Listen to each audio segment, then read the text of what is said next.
Leading Age is the state's leading advocate for quality, nonprofit senior living and care, and we recognize that being the champion for aging services must include those whose leadership and voices have been historically diminished or excluded.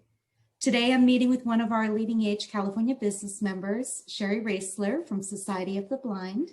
Shari, hi, thank you for taking your day to share your insights. And I guess we can get started. Tell me a little bit about your background and about yourself. Sure, thank you. So as you said, I'm Shari Roeseler, and I'm currently the Executive Director at Society for the Blind. And I've been with the organization in my 9th year. And prior to that, I had worked for 9 years for Mercy Housing, which is a major affordable housing developer. And then just prior to joining the staff at Society, I also was the executive director at St. Anthony Foundation in San Francisco, so a major social services provider. So my career has pretty much been in nonprofits, and particularly housing, healthcare, social services.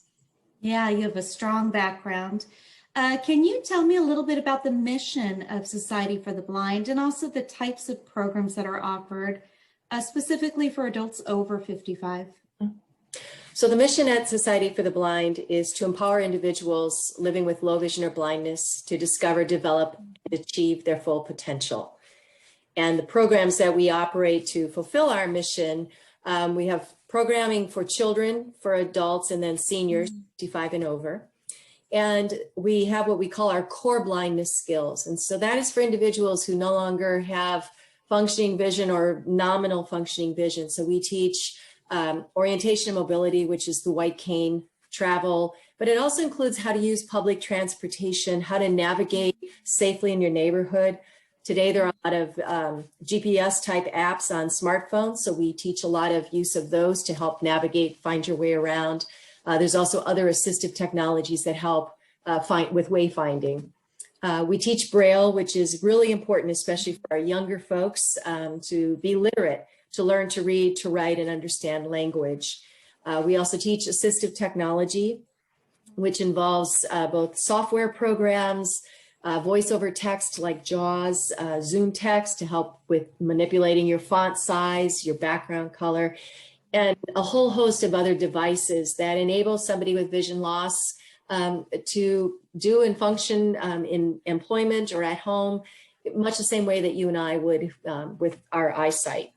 And then last but certainly not least, we teach independent living skills. So for older adults, it's obviously ways to use non-visual skills and training to do their activities of daily living so they can stay independent, stay in whatever level of housing they're at, perhaps avoid premature entry into a nursing home type situation.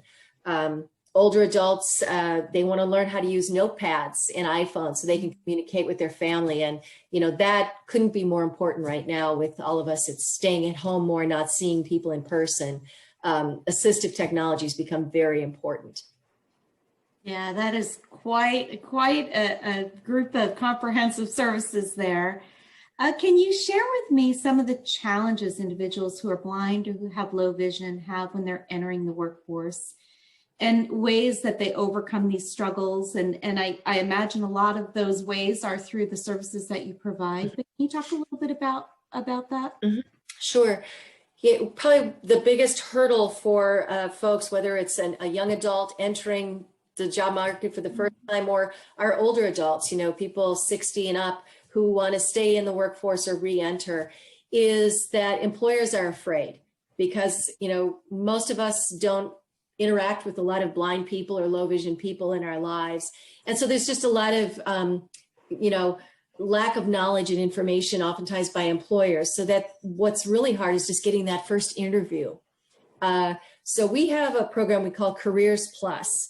And in that program, we work with adults as well as youth, but here we'll talk about the adults and older individuals on how to present themselves so that they can be competitive in the job market.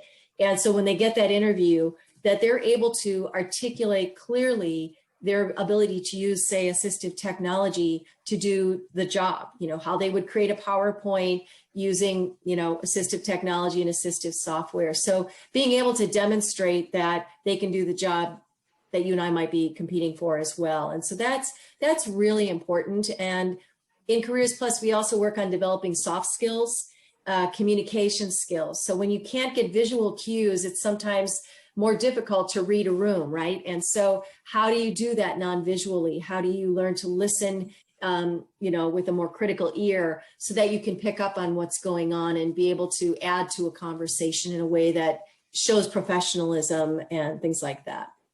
Yeah, so many important considerations, and yet you have the tools available.